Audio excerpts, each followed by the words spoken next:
Olá, hoje eu vou falar de um escritor que eu gosto muito, que é Rolf Dobelli. Ele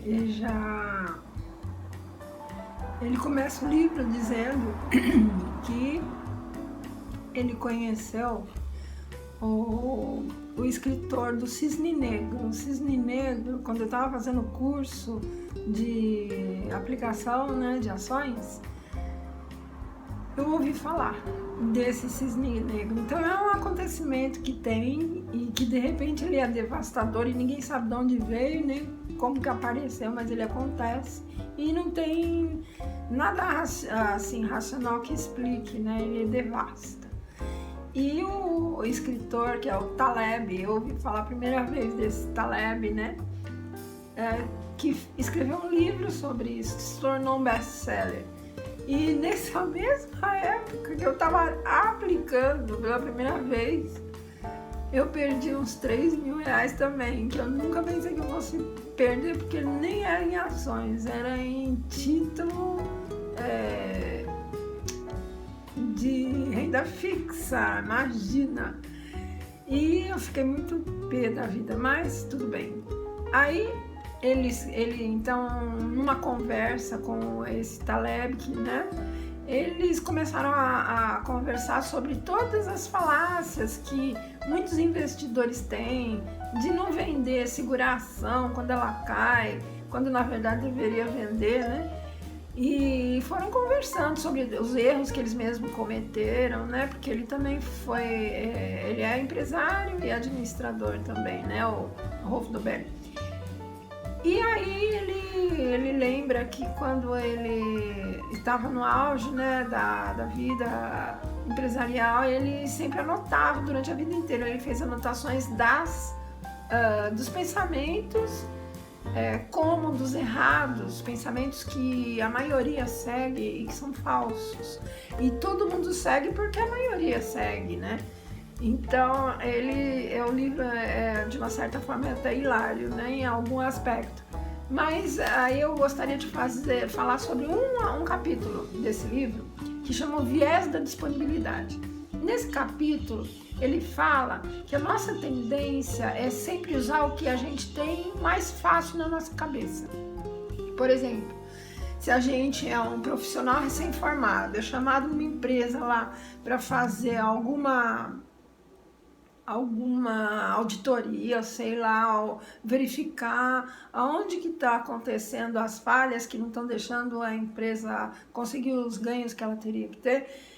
Ele diz que é muito provável que um administrador possa chegar e falar, olha, eu vou fazer essas adaptações, provavelmente os seus ganhos eles vão diminuir, isso é normal, mas depois eles vão se normalizar. Então ele comenta, veja como isso é muito inteligente, porque muito esperto da parte do empresário, do auditor, né, no caso, porque obviamente que se a coisa cair, eles vão pensar, aconteceu do jeito que ele falou. E se a coisa subir, né? Os lucros subirem, eles vão dizer, que beleza, ele fez certo. Só que isso aconteceu uma vez na empresa e só abaixava 1 ano, 2 anos, 3 anos. Aí depois do 3º ano mandaram o cara embora, né? Então ele diz que isso... quando isso acontece, das probabilidades, é claro que quando você muda algum sistema, ele vai ter uma tendência a estacionar para se adaptar, mas depois ele sobe logo, dá para você perceber que se ele vai se recuperar ou não. E aí, nesse caso, você tem que tomar as devidas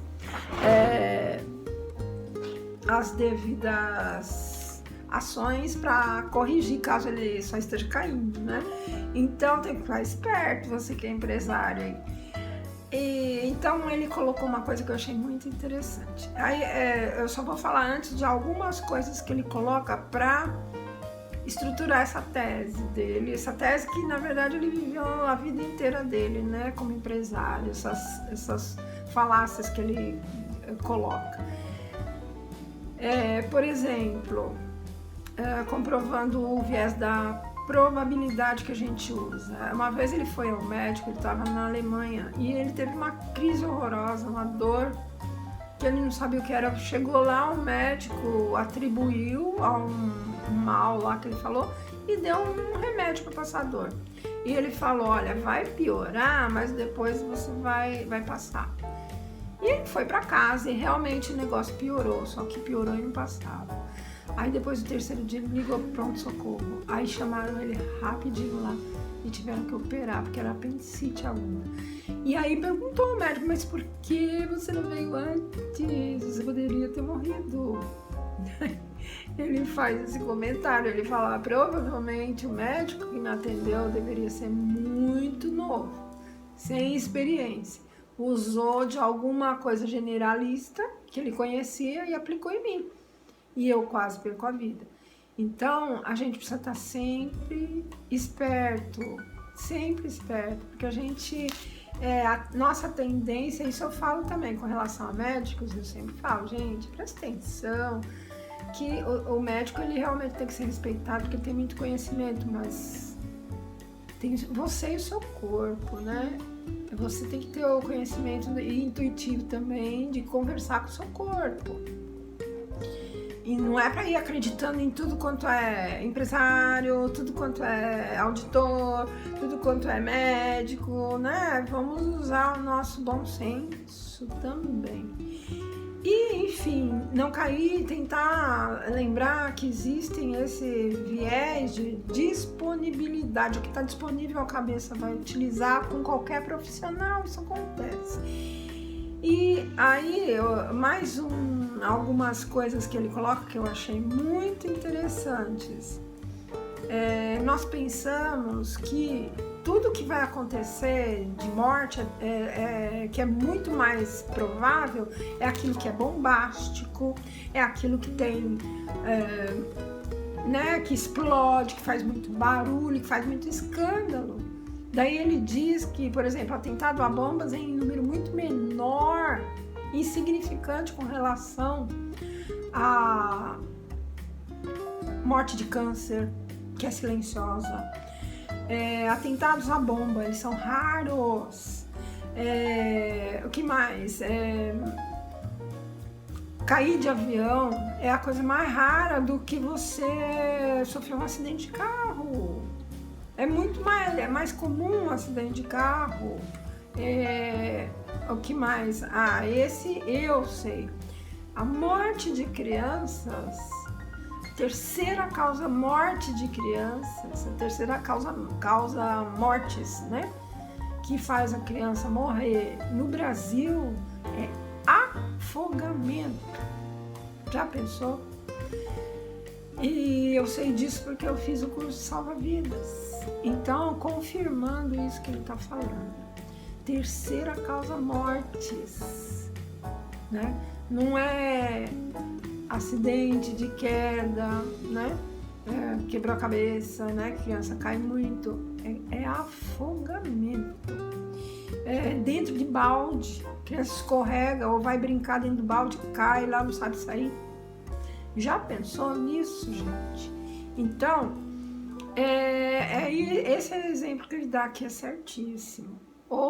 Porque o cérebro da gente, quando a gente pensa em alguma probabilidade, vai procurar o quê? As coisas mais fantásticas, mais barulhentas e que mais apavorantes, que inclusive está toda hora aparecendo na televisão, na verdade. Mas aquilo ali da televisão, vamos levar em consideração que aquilo ali é uma coisa que eles reúnem tudo, dá a impressão que o mundo inteiro está acontecendo aquilo, e não é local aquilo, é num lugar aqui, depois outro lugar, a milhares de quilômetros de distância, só que eles juntam tudo, parece que está o mundo inteiro daquele jeito.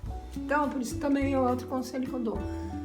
Vejam menos acidentes em jornal, aproveitem as notícias, mas acidentes péssimos, notícias péssimas, muda de canal, porque isso daí é o que vende, por isso que eles põem tanto. Se nós todos pararmos de assistir no Ibope, eles vão se tocar. E fora isso, a nossa mente grava aquilo. ela grava. Então, por isso que quando a gente acha que vai morrer, medo de avião, que é uma explosão, ou vai morrer com um tiro, né? Então, é tudo que é explosivo, dá a sensação para nós que vai acontecer. Por quê? Porque a gente também tem na televisão isso alimentando nossa mente inconsciente, certo?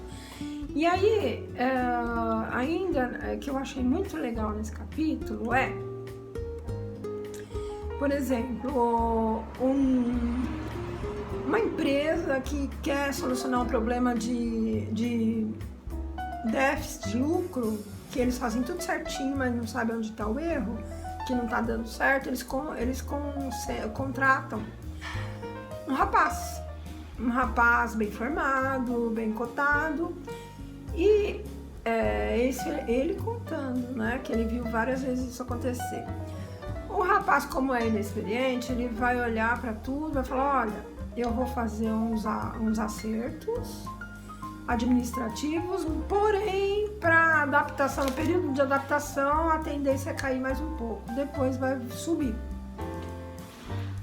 Isso é um parecer muito bom para quem está dando, porque claro que quando você mexe em alguma estrutura, ela tende a dar uma balançada, né? Porque você mexeu e aí ela volta se for realmente a solução certa. Só que no caso desse rapaz e de outro que ele viu, um ano não deu certo, aí confiaram nele, tá acontecendo o que ele falou. E não subia a coisa. No segundo ano, terceiro ano, aí mandaram a pessoa embora. Então, o que significa isso? O rapaz inexperiente tinha que dar uma resposta, usou o viés da disponibilidade, é o que ele tinha na cabeça e se blindou, né? Vai cair, gente. E se subisse, ele ia ser aplaudido, porque ele mexeu e subiu a coisa, né? Então, muitas vezes, o que eu achei interessante que ele falou, muitas vezes as empresas não se dão conta que elas estão usando coisas que só estão disponíveis. Vão discutir na reunião e conversam só sobre meios que eles já têm antigos e que não funcionam mais para medir coeficiente de produtividade, mas eles continuam usando porque tem que usar um. Eles, em vez de discutir, na verdade, por que teve uma queda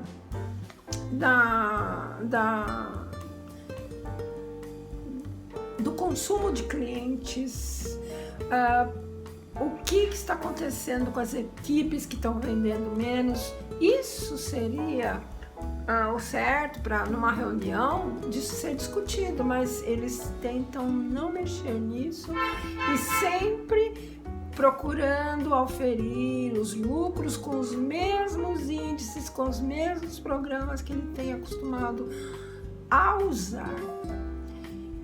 E levando-se em conta que toda empresa tem a sua faixa de desenvolvimento na infância, adolescência, maturidade, declínio, se as empresas não estiverem preparadas para cada uma dessas fases, elas vão estagnar. Não vão saber como resolver aquele problema, que é um problema mais comum do que se pensa, porque hoje em dia existem índices dizendo que empresas estão durando 3 anos, quando a faixa, há uns anos atrás, era bem maior do que 3 anos para uma empresa se falir, né? Então, está diminuindo o tempo que as empresas estão se mantendo no mercado, porque mudou o sistema de mercado, mercadológico, financeiro no país também mudou. Então, é necessário se ter novas perspectivas de administração de empresas. E o que eu achei bárbaro que ele falou, para você, a única forma de você fugir do modelo de viés é Vou até ler, ó, na íntegra o que ele escreveu, que foi traduzido, que eu não peguei do original.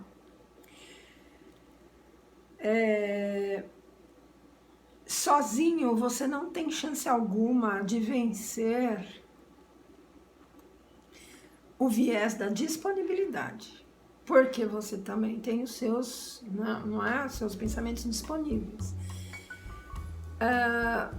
que é escolher uma ideia disponível por anos, sem se dar conta que ela pode estar errada, e fazer bancos, empresas, governos perderem bilhões apenas porque insistem em usar um mapa de outra cidade. Ele fala no começo desse capítulo que se você usa, não tem um mapa, mas você pega o de outra cidade, você prefere pegar desde que seja um mapa. Ainda que seja de outra cidade, é um mapa que você vai usar.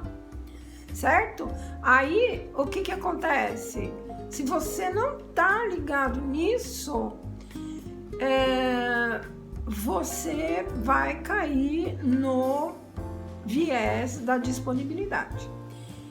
E como que você usa uma contramedida?